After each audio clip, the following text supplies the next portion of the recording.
Olá! Hoje então a gente vai conversar sobre uma história de Natal, mas não uma daquelas histórias natalinas que a gente está acostumado. Na verdade, a gente vai conversar sobre um Natal muito peculiar, muito atípico e muito sanguinolento. E a gente vai falar sobre o Natal de Poirot, de Agatha Christie. Bom, Natal de Poirot vai ser exatamente o que o nome nos sugere. A gente vai presenciar um crime cometido durante o Natal e teremos o grande Hercule Poirot para resolver essa questão, para solucionar esse assassinato e deixar assim os ânimos mais calmos nessa noite de Natal. Essa foi uma releitura para mim.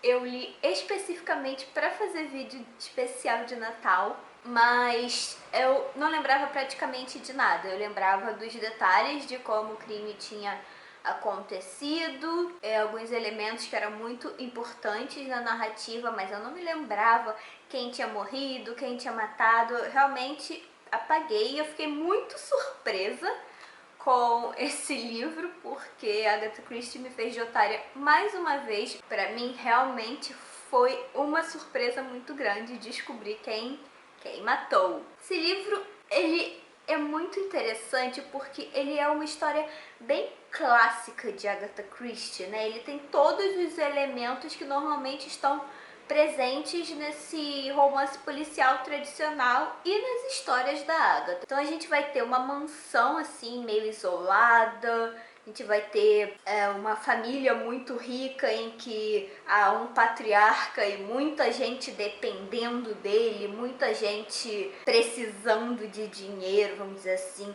Altas tretas familiares, vinganças, rancores. A gente vai ter um mordomo, a gente vai ter um crime cometido a portas fechadas, numa sala fechada em que teoricamente ninguém poderia entrar ou sair, e pessoas confinadas num espaço muito pequeno que é a casa, né? Então teoricamente reduz bastante a quantidade de suspeitos. Obviamente temos Hercule Poirot fazendo a sua aparição, passando ali para passar esse Natal um tanto quanto peculiar nessa mansão para resolver o assassinato. Mas não posso contar porque seria spoiler e eu sou aquelas que acham que o livro da Agatha Christie é pra gente ler sem saber absolutamente nada da história, porque a ideia é você se surpreender a cada reviravolta e não vão faltar reviravoltas nesse livro. Eu achei muito surpreendente,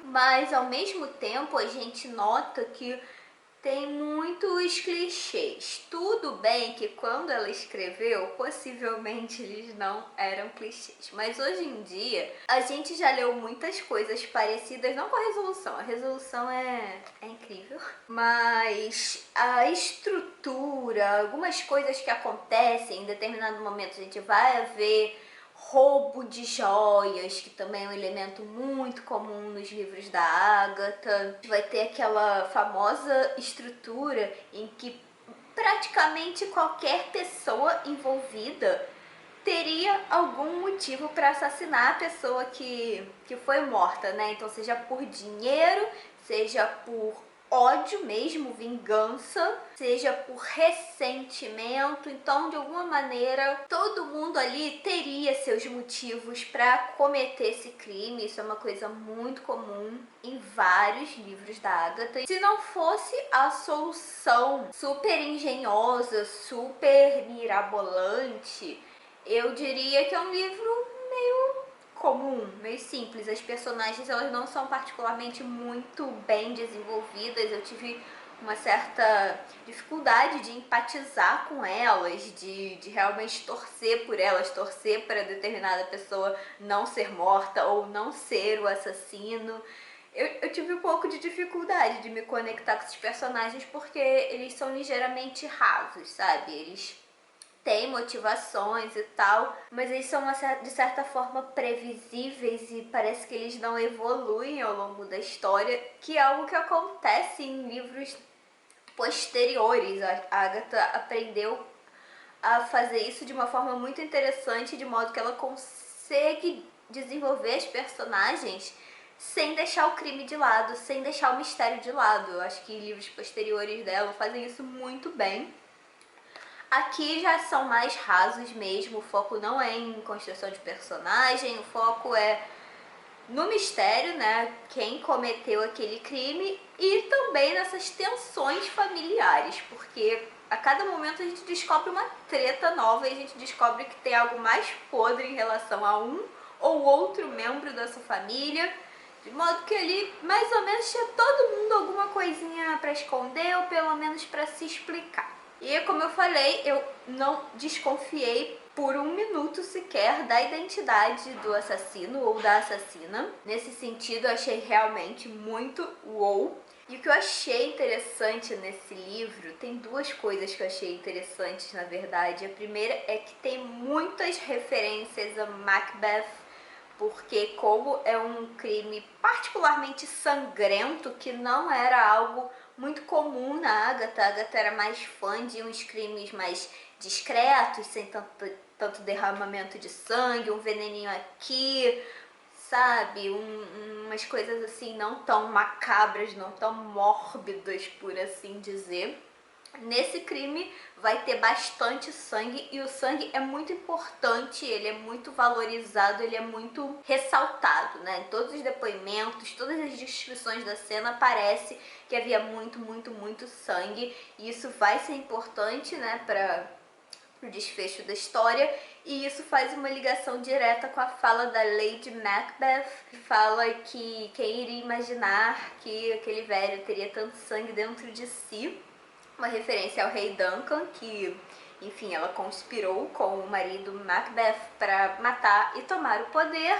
E eu achei interessante que realmente tem alguns links com Macbeth na história. E outra coisa que me lembrou muito enquanto eu estava fazendo essa leitura é que tem alguma coisa nas descrições, na vibe do livro que me lembrou muito Os Crimes da Rua Morgue, do Edgar Allan Poe.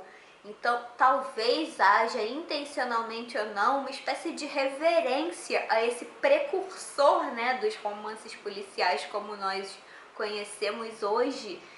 Eu achei muito legal, assim, achei várias semelhanças. Eu não vou dizer exatamente o que me lembrou, porque poderia estragar a experiência de alguém, mas em várias descrições de cena de crime, de coisas que aconteceram na noite do crime, eu fiquei com a sensação de que, eu já li isso parecido em algum lugar. Enfim, foi muito divertido ler essa história natalina de Agatha Christie, porque ela subverteu completamente a ideia que eu tenho de um Natal tradicional, cheio de festejos e comemorações e confraternizações em família, que a gente vai ter uma família completamente disfuncional, em que várias pessoas não se bicam e que tem um crime pairando, ao invés de ter biscoitinhos de gengibre assando, sabe? Enfim, recomendo muito esse livro. Eu gostei demais de ter feito essa leitura meio temática para o Natal. Achei que entrou bem no clima, porém de uma forma não tão óbvia. E foi uma experiência muito interessante ter feito essa releitura sem me lembrar de praticamente nada. É um livro que eu recomendo sim, foi uma leitura muito divertida, muito surpreendente, que eu acho que você poderia dar uma chance. Não precisa ser nesse Natal, pode ser em qualquer momento, porque assim, pra mim, toda hora é hora de ler Agatha Christie. Eu vou ficando por aqui, eu espero muito que você tenha gostado desse vídeo. Conta pra mim nos comentários se você já leu esse livro, se você pretende ler esse livro, porque você gosta da Agatha, enfim, ou se você simplesmente gosta de fazer leituras temáticas na época do Natal. Vamos continuar a conversa nos comentários. Se você quiser comprar esse livro, eu vou deixar o link de edições diversas disponíveis na Amazon. Se você comprar usando o meu link, você não gasta nada mais por isso, porém você acaba me ajudando indiretamente, porque o canal ganha uma pequena comissão devido à indicação, então eu agradeço muito. Se você por acaso ainda não for inscrito, se inscreva no canal e ative o sininho para ficar sabendo toda vez que tiver atualização. E antes de ir embora, é claro, deixe aquele seu like esperto para me ajudar na divulgação do conteúdo. Muito obrigada pela companhia e a gente se vê no próximo vídeo.